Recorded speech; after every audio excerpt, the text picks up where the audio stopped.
ready for the test we have Wednesday?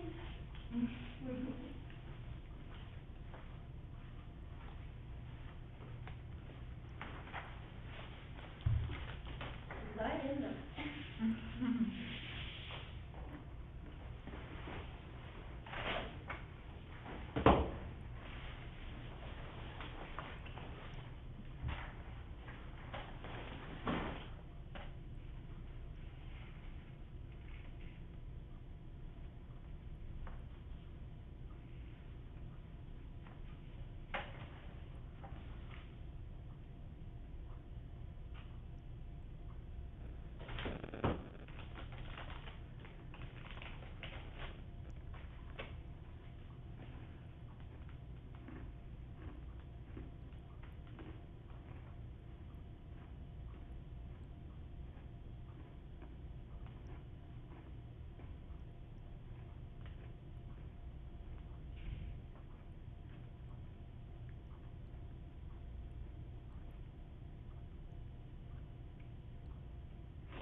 Greetings. All the cheerful people in here. I think I did a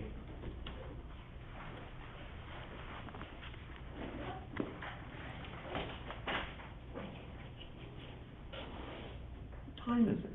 We've got 1, 2, 3, 4 people in here. It's 2 minutes after. According to that clock.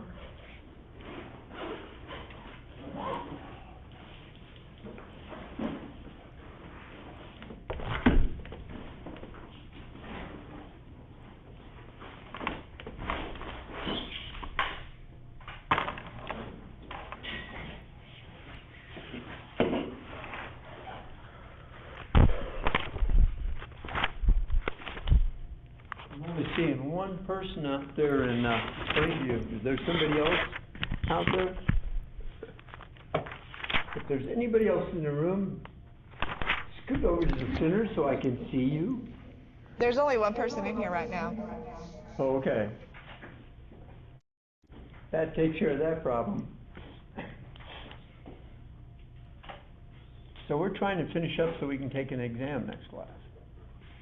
And we ended up talking about the Battle of Saratoga, I think. Does that look right to you in your notes? Hope you're doing some handwritten notes so you can use them in the exam.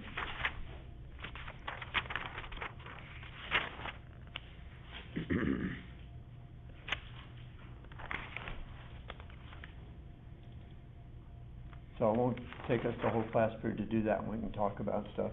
Did any of you guys come up online last night? Nobody? Nobody reads their emails and saw that there was a URL available?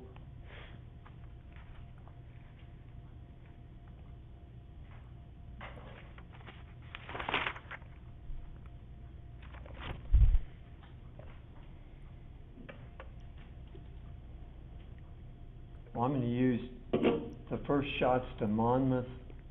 Whoa.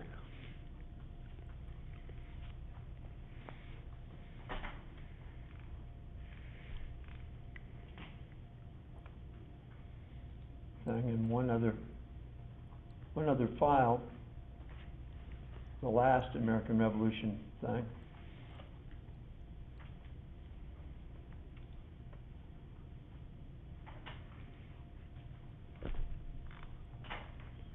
We'll talk about Saratoga. We talked through Saratoga, did we not? So, the big significance of Saratoga, the main significance of it, although it was great that we won a battle and captured 6,000 some odd British soldiers, but the big significance was it brought the French into the war with us. Okay? If you have to remember anything else, or if you don't remember anything else, remember that.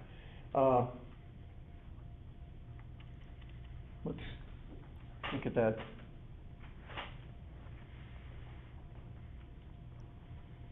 Want to look a little bit at the Valley Forge.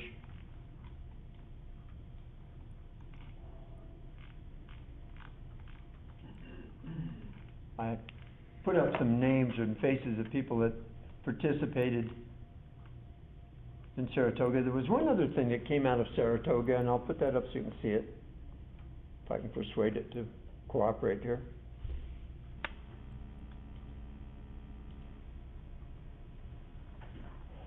Oh, why are you doing that to me? You got that all memorized?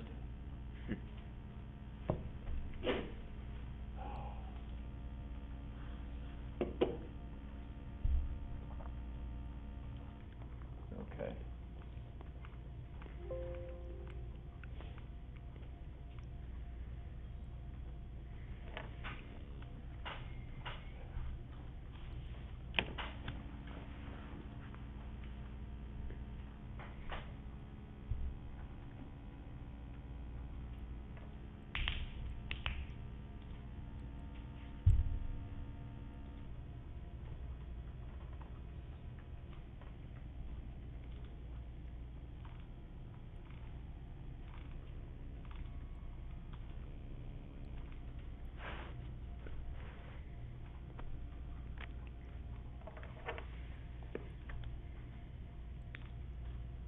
Now, there's some of the participants in Saratoga. Benjamin Lincoln was one of them. Early on, when Burgoyne was coming south, he played a role in slowing down Burgoyne's progress. And a little bit later on, he's going to be sent down south to be in command of the Southern Department. and try and capture Savannah, Georgia, which was taken by the British in 1778. And he's going to get captured doing that. He attacks Savannah, the attack fails, he goes to Charleston, South Carolina, and the British do too, and eventually they're going to capture him there. Benedict Arnold played a major role in the Battle of Saratoga. Up to this point, he's a really dynamic and really good general, one of our best.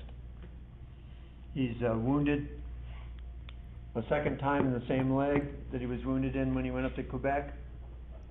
This is going to permanently cripple him. He won't lose his leg or anything, but he'll have one leg shorter than the other for the rest of his life.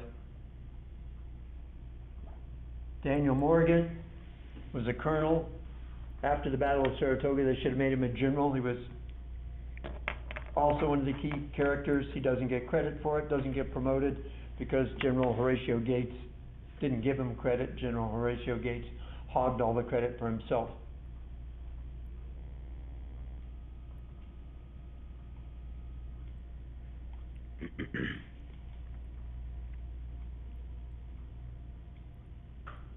As a result of the Battle of Saratoga,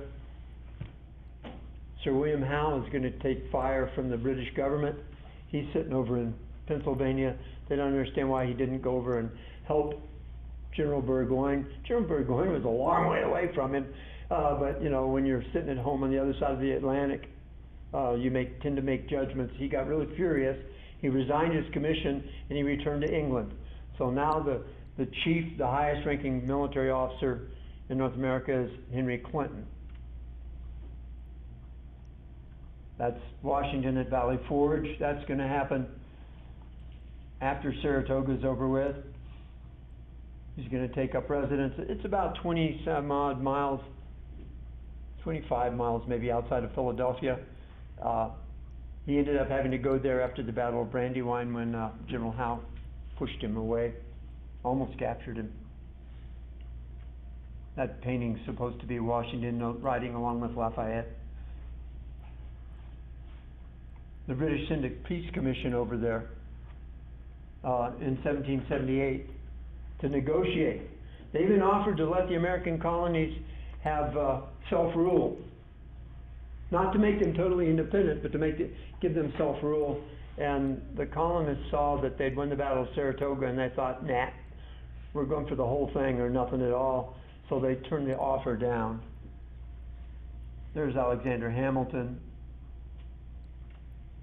I showed you the picture of Lafayette riding with Washington for what it's worth. There's his whole name just for fun. He joined Washington back in Philadelphia.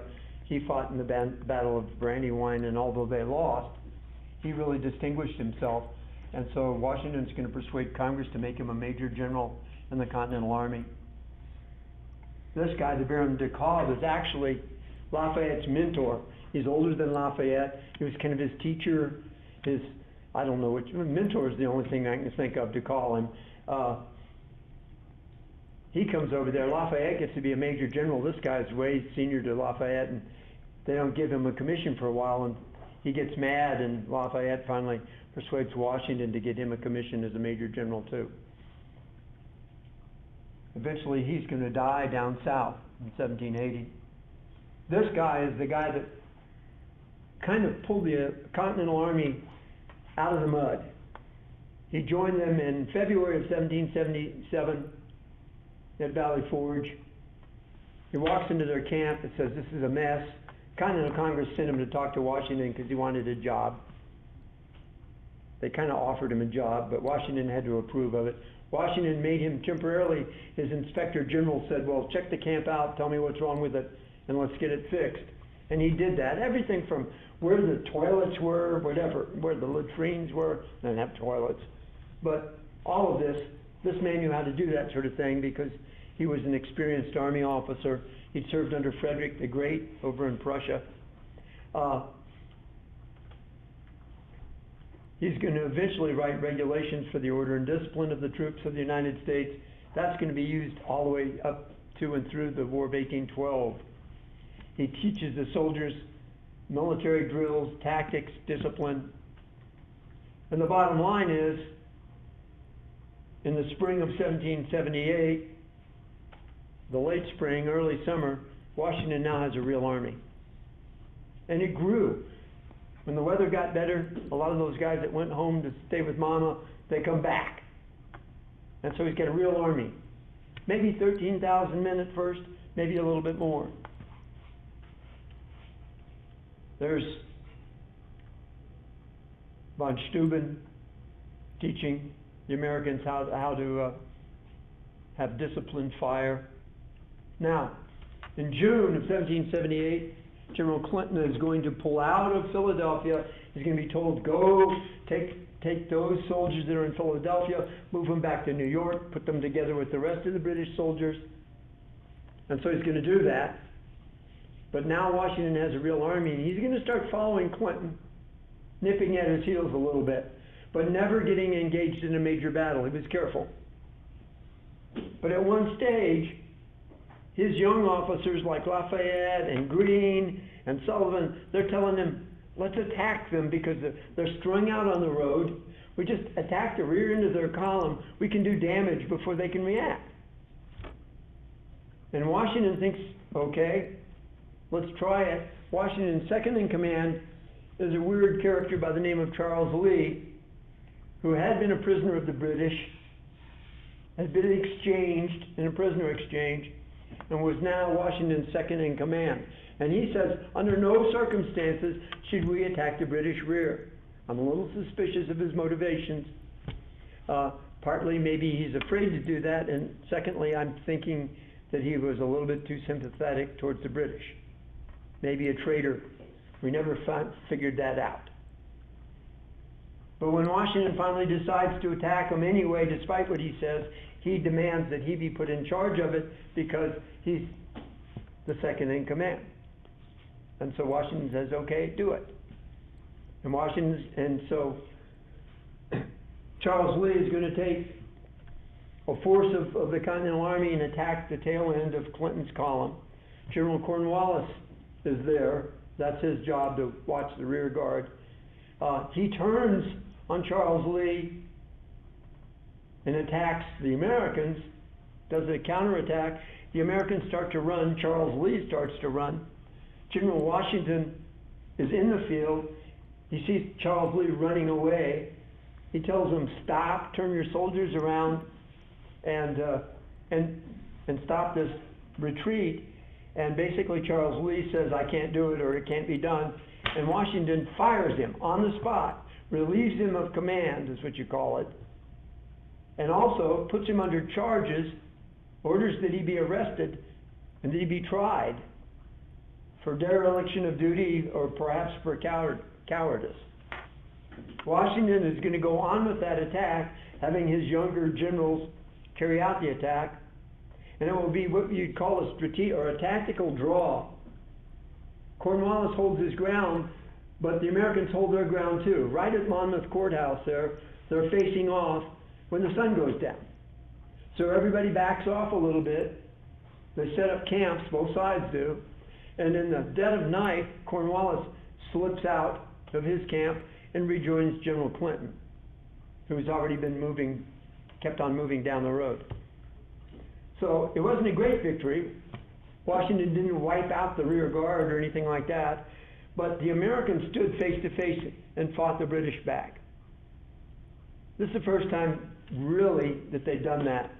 There have been some raids and some captures of territory and things like that, like Trenton that we talked about before, but this is the first time you really have a major thing like that. And it's the first time Washington has really behaved in that respect like a good general, in as much as when he had a subordinate officer who didn't do his job, he fired him.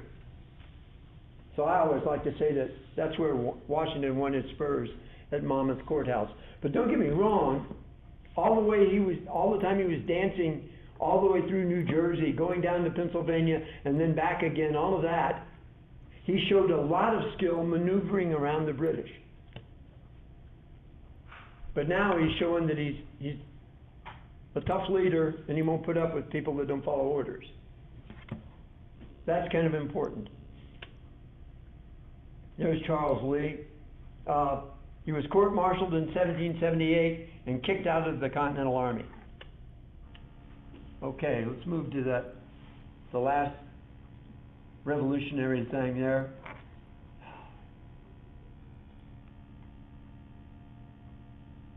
That's Valley Forge, of course, reviewing what we just said about Valley Forge. And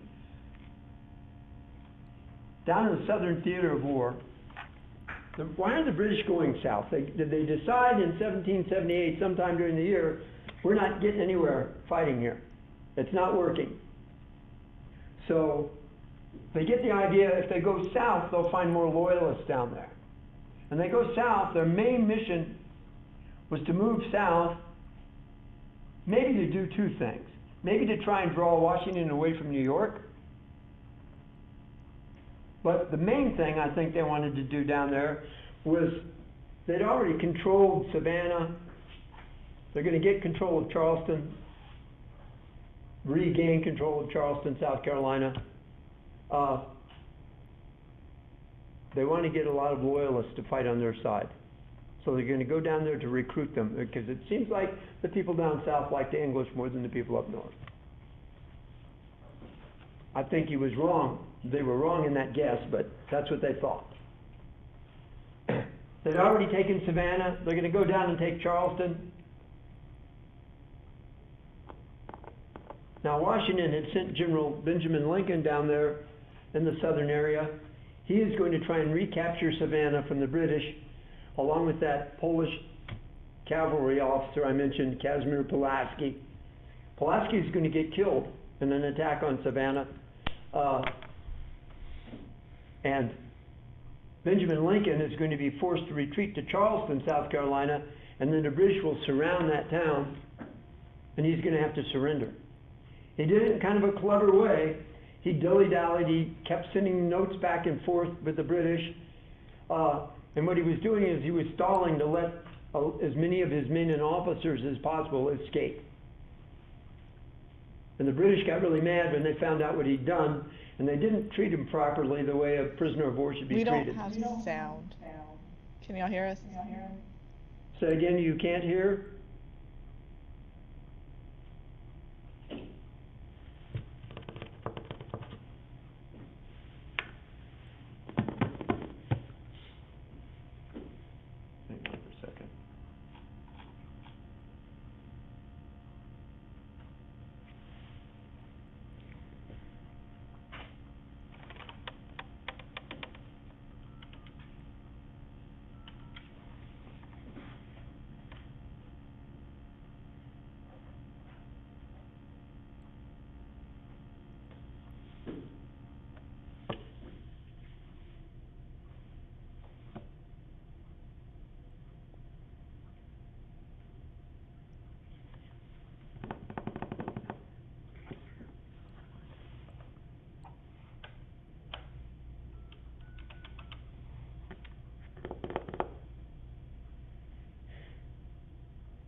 Can you hear me now out there?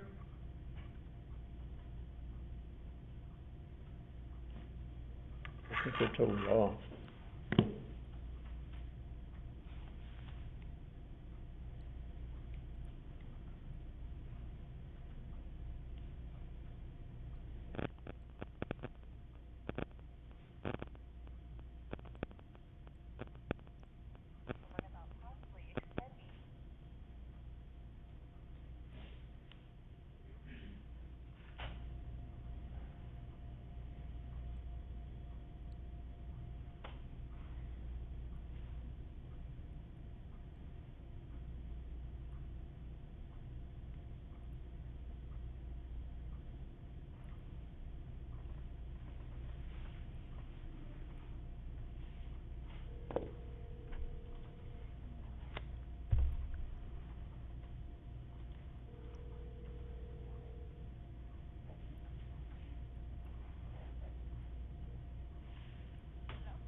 Judy, are you there at school?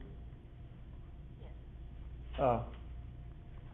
The people in the class that I'm teaching right now said that they don't have sound.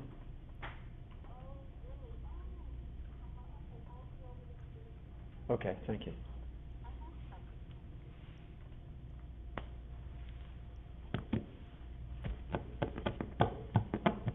We're being recorded, so I'm just gonna go right ahead, and when they get sound, and they can look at the recording. So, we were talking about the South, and there's kind of several strands to the story in the South. First of all, General Cornwallis is gonna be in charge down there. He's gonna have some young officers go out and try and recruit loyalists. General Lincoln, who was in charge, is now a prisoner of war. So Congress is going to send another general down there to take his place. And they pick Horatio Gates, that guy that said that he was the victory, that he won the Battle of Saratoga. Well, he's going to go down, he's going to take the Baron de Kalb, that was the mentor of Lafayette. They're going to go down with a giant, not a giant, but a large column of troops to replace the ones that were lost fighting with the British. And they're going to get all the way down to a place called Camden in South Carolina. And let me see if I can get this up on the screen again. Hello?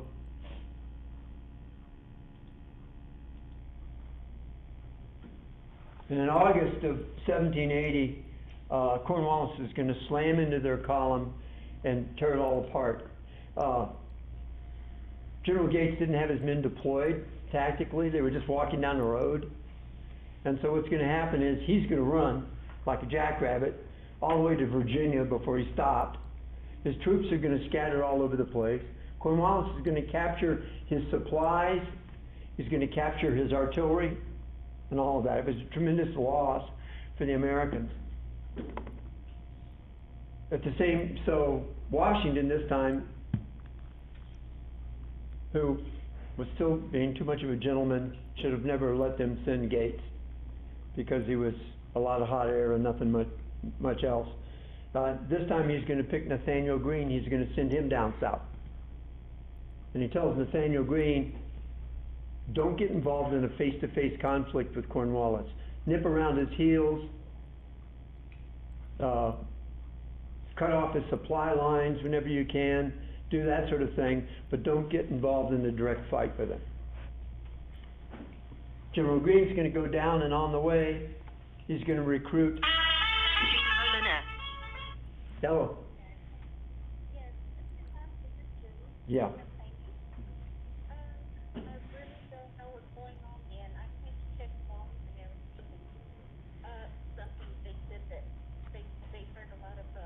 Noise. Well, they're totally gone now. I don't think they're there anymore. They're disconnected. Yes, no, they're still here. No, I mean they're not on the system at all. I can't see them on the system. Oh, no. They're not disconnected. And I think Celeste is trying to get someone. Trying to reboot it, maybe. Does she know how to turn it off and turn it back on again? You did turn it off and turn it on?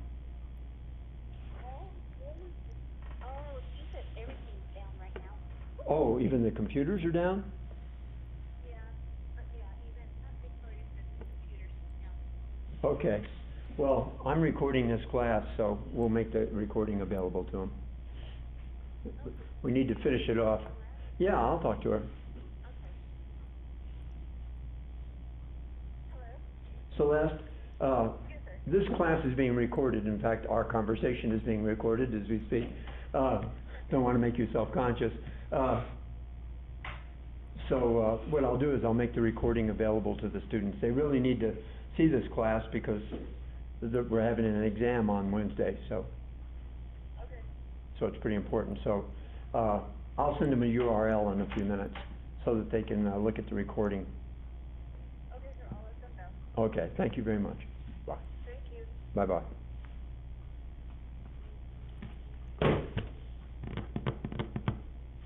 This day is rapidly turning into trash. Okay, we're still being recorded. And it's all on record now, including Mr. Hunt's grumpy comments. So we're talking now late 1780. General Greene's on the way down. He goes through Virginia, knocks on the door of Daniel Morgan.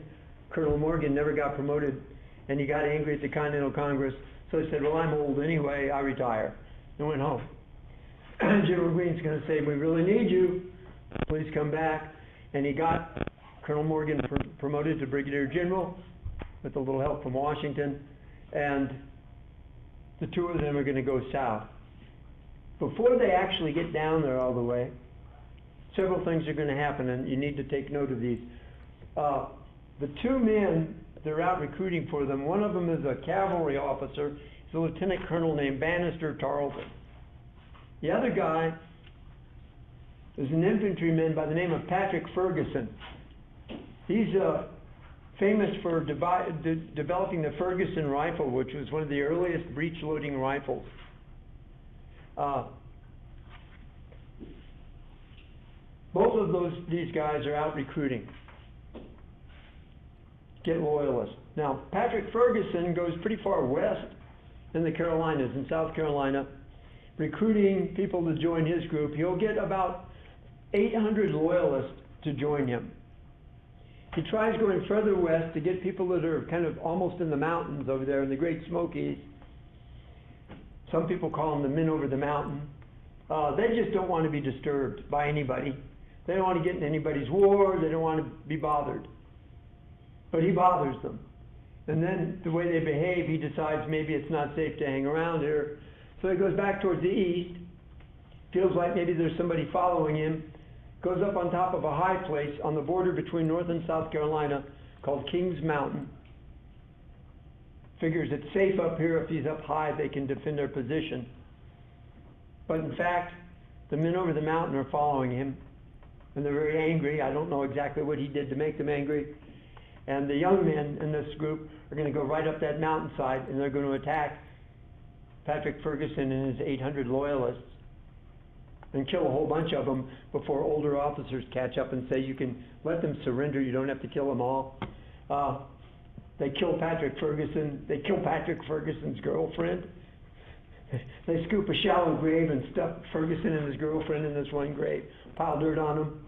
Pretty nasty all in all. That's called the Battle of Kings Mountain. That happened in late in 1780, in October of 1780. Now, a few months later, as General Greene and Daniel Morgan get down into North Carolina and they're coming south, Daniel Morgan breaks away from General Greene with the idea of trying to catch Bannister Tarleton. When everybody knew Patrick Ferguson was dead, now they want to get Bannister Tarleton. And he sets up a trap for Colonel Tarleton. Let me see if I can show you kind of a schematic. Do I have it on here? Gee, where did it go?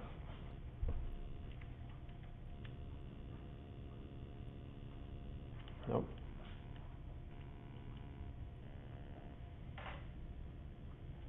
There it is. There's the slide. What he does is he takes part of his, he had about 1,300 men to start with, and more men are going to come and join him as time goes on, and he'll have almost 2,000 at one point, but he's going to put his militia in front. There's two rows of hills, two ridge lines. He's going to put his militia in the front, then he's going to put his Continental soldiers in the next ridge line back. He's going to take cavalry and hide them in the woods to his left and right. And he's going to tell the militia, who are very unhappy about being in the front, by the way, they think the regulars should be in front. But he tells them, just fire one shot. Make sure that the British, when they go riding by, Tarleton was leading about 1,000-man cavalry unit. He said, when they go riding by, make sure they see you, and when they come over to check on you, fire one volley and then run. Right back through the lines of the Continentals. And they did that. And Tarleton sees all these running men, and he decides Now's the time to take care of them. And so he sounds the charge, and all 1,000-man cavalry charge, and they run right into the Continentals, who are dug in on the second ridge line. And suddenly they're milling around in circles instead of charging, and the Continentals are shooting them. And then Colonel Morgan, or General Morgan's troops, his cavalry close in from either side. The bottom line here, in terms of numbers, Morgan's going to kill 110 of Tarleton's men, going to wound 229 others, and he's going to capture 829 of them, and 2 cannons. Tarleton rather, is going to get away, but he'll only get away with about 20 men. So, another victory that caused a lot of loyalists to die. And the importance of, if you put Cowpens together with the Battle of Kings Mountain, neither one of them was a giant victory in terms of a war, but they sent a really, really strong message to anyone who was tempted to fight on the side of the British that it's not healthy. And since that was the main idea of the British going down there, was to recruit loyalists, it kind of stops the British plans. So even though they're fairly small battles, they had a pretty large significance in defeating the British plan to get loyalists and use the loyalists to fight with them against the Patriots up further north. After this contact, after those 2 battles, General Greene's going to come on down into South Carolina. He's actually going to ziggy back and forth across the North Carolina border and the Virginia border. But eventually he's going to come down into North Carolina, not South Carolina, and he's going to go to a place called Guilford, and there's going to be a battle at the Guilford Courthouse. Tactically speaking, the British win this battle. It's Cornwallis against Nathanael Greene in that kind of set battle that Washington wanted Greene to avoid, but Greene couldn't avoid it. Greene is going to be driven away, but his unit won't fall apart. They're just withdrawing, and they're taking their supplies and their guns and everything with them. They're backing down so that Cornwallis could say, well, he's the victor here. He's now holding this piece of ground, but he lost a lot of soldiers and a lot of wounded men. And eventually, he's sitting there at this courthouse, which is absolutely worthless to him, and the Americans are out there somewhere, and they could possibly cause trouble. So he withdraws all the way to the coast to get supplies from the Royal Navy to a place called Wilmington, North Carolina. And then he's going to go straight north up into Virginia. And he's going to try and join together with British forces up near the mouth of the Chesapeake Bay. And as he goes, he's being trailed, not by General Greene, because Washington said, don't follow him up here. Washington sends General Lafayette down to follow Cornwallis. Cornwallis goes up to Richmond, kind of mills around. And eventually, he's going to go near the edge of the ocean with an expectation of the British Royal Navy supporting him. He's got about 8,000 men. Some more loyalists joined his group. And unfortunately, from his point of view, the Royal Navy group that's supposed to be supporting him is driven away by the French fleet that came up from the Caribbean. So the French are living up to their part of the bargain. Up in Rhode Island, by the way, they have a force of about 8,000 men sitting there waiting to go into action when George Washington asked them to do so. So he's over in a place called Yorktown. He's got the York River, or the, I guess it's the York River right behind him. And there's some British warships there. But the French fleet under an admiral named de Grasse, where's de Grasse? I got a picture of him there. There he is going to come up there and drive the British out of there. The British unit was smaller than the French unit, and their ships weren't in nearly as good shape because they'd been fighting a war for 3 years. The French had not. It's called the Battle of the Capes. And when that's over with, Cornwallis, instead of having the British fleet behind him, has the French fleet behind him.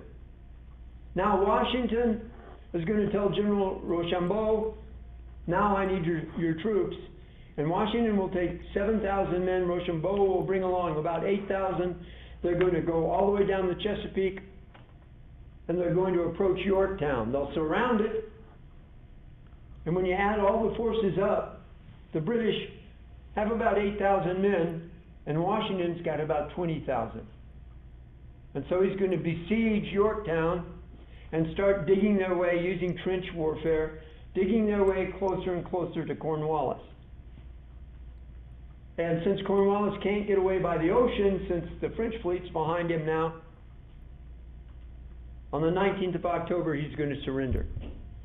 I mean, by that time, Washington was so close that, Cornwallis could see the ends of Washington's cannons. So there was no hope of getting away. And that basically is the last major battle in the American Revolution. The war's not over. They're still fighting out along the border, and the Indians are involved and all sorts of other things.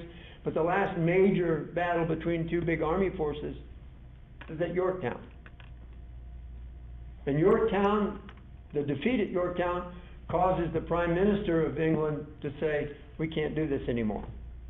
He's under pressure from British merchants. He's under pressure from British families. We want our boys back. The merchants want the war to be over because they're losing money. Lord North wants to resign. He doesn't want the job anymore. But early in 1882, he's still stuck with the job. And the British House of Commons, the lower house of their parliament, is going to pass a resolution saying the war has to end now. And shortly after that, a week or two after that, they're going to tell the king and the royal government, you have our authority to go and negotiate the end of the war with the Americans. And that's what's going to happen. On the 20th of March, Lord North will resign. The Continental Congress is going to name John Adams, John Jay, Benjamin Franklin, Henry Lawrence to go negotiate with the British in Paris. Franklin was already there. Adams was in Holland. Henry Lawrence was in England because he was a prisoner of war. He was living on a prison hulk, which is a pretty miserable life. Probably looked like a skeleton. When the British find out that they're going to have to show him in public, they feed him a little bit and give him decent clothes to wear, because the Americans have Cornwallis, and they say, you want Cornwallis back, you give us Henry Lawrence back. And they send Henry Lawrence along with John Adams and Benjamin Franklin and others to negotiate the end of the war. This is interesting because according to the treaty we have with the French, we and the French agreed that neither the Americans nor the French would negotiate separately. But what Benjamin Franklin knows, because he's in part a diplomat and in part a spy, he knows the French have been trying to negotiate with the British for at least the last 9 months, secretly. What they're trying to do is negotiate to get a piece of the action in America again, if they pull out of the war. So the Americans negotiate by themselves with the British. They're going to come up with a preliminary agreement in November of 1782. The French will have to come up with their own agreement with the British separately. So will the Spanish. Something we don't talk about usually in our little golden book of history is that while this war is going on, I want to say just a year or so before all of this happens, the French and the Spanish are planning to invade England, to have a massive fleet there. Most of the British fleet is over in the Americas, so they have very few defenses, and Mother Nature or God or whatever intervenes on the behalf of the British. The people in the French-Spanish fleet start catching smallpox, and the whole fleet has smallpox, and they end up going home. They barely have enough men to sail the ships. because everyone's sick. So Britain or England was saved, but I think that and the surrender at Yorktown showed the British we need to get out of this. So the negotiations of all parties, the French, by the way, had a deal with the Spanish if the war, when they won the war, they told the Spanish, when we win the war, you can have Gibraltar back. Way back in the Wars of Empire, the British had taken Gibraltar, that tip end of the Iberian Peninsula, they'd taken it away from the Spanish. They had a Navy installation there. They still have it. The French were able to give it back to the Spanish because they didn't win. And every day, every few years, the Spanish government asked the British to give them back Gibraltar, and the British say, we're not ready to do that yet. That's been going on for like 200 years. At any rate, the war is over. The conditions of peace are fairly simple. Great Britain agreed to recognize the independence, the total independence of the United States. That's one thing. The second thing, they agree that we control all territory in between the Atlantic and the Mississippi. I think they still had plans for territory west of the Mississippi. They didn't define the northern and southern borders of the United States very carefully. It's kind of blurry. It's kind of left up in the air. They told the Americans they had the freedom to fish off the coast of Newfoundland. That was a big money thing. They also asked the Americans to help them recover all of the merchandise that was in their warehouses in America when the war broke out. And these negotiators, the American negotiators, said, we represent the Continental Congress. The Continental Congress doesn't have the power to tell any of the states to give you anything. If you want to go to court or sue or something like that, we won't get in your way, but we can't give you that stuff back because we don't own it. They also asked the negotiators to guarantee to return property to the Loyalists in the American colonies, to most of the people that had to run for Canada or whatever to get out of there. And basically, the negotiators told them the same thing. Once again, you're talking about things that the individual states have authority over, and the Continental Congress can't intervene. But we won't get in the way if you want to negotiate. So that's all over. They call it the combination of the treaties that the Americans and British signed, and the French and the British signed, and the Spanish and the British signed. They call that the Peace of Paris. And it's officially concluded on the 3rd day of September, 1783. So that's when we say the American Revolution was over.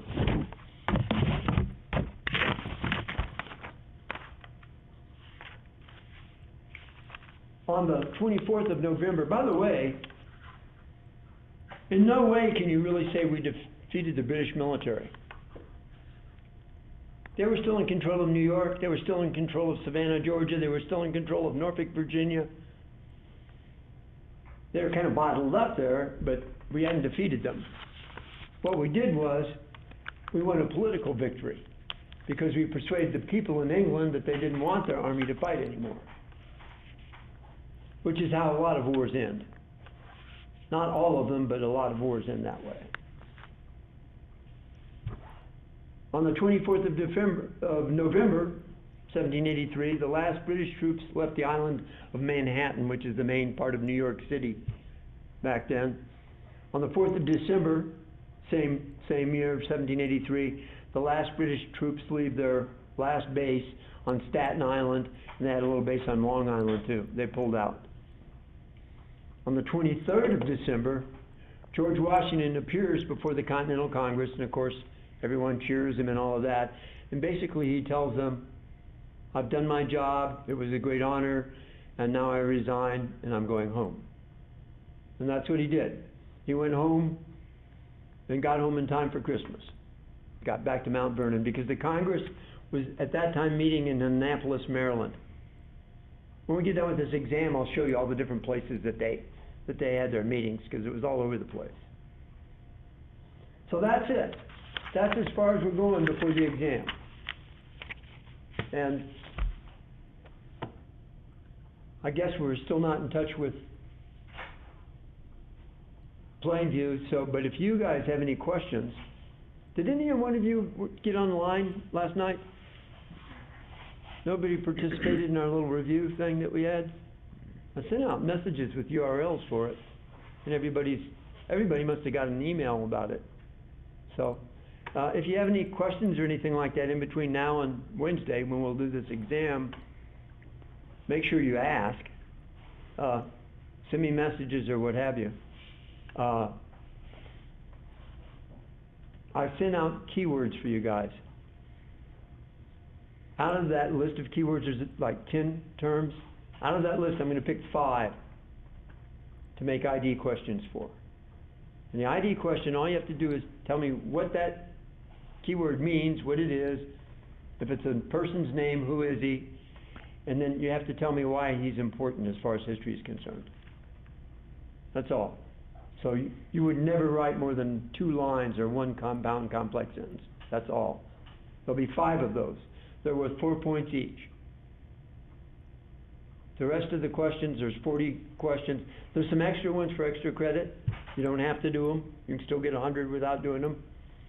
So I put a few of those in there. But there are 40 multiple choice questions, each worth 2 points each.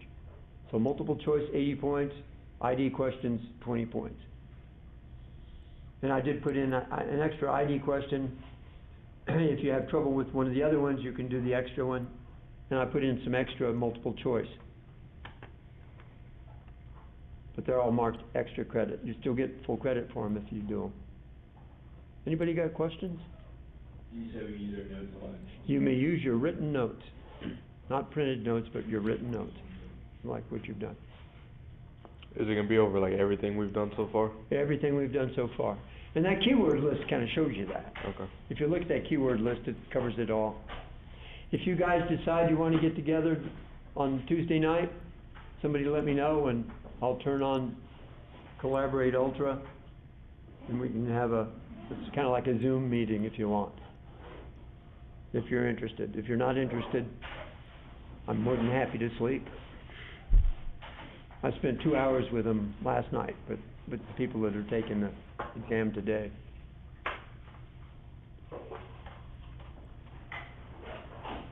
Anybody? No questions at all? You guys are free to go then, if you don't have any questions. Study, get some good grades. So far the grades are kind of so-so that I've seen a couple real disasters, but not that many. Do you all have Respondus on your computers? The other thing is, don't forget to bring your laptop for the exam. Anybody in here got a Chromebook? Anybody using Chromebook? You are? Do you have Respondus on Chromebook? The what? If you don't know what it is, then you probably don't have it. No. So don't put it on there. Because it's not working right on Chromebook.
Hello?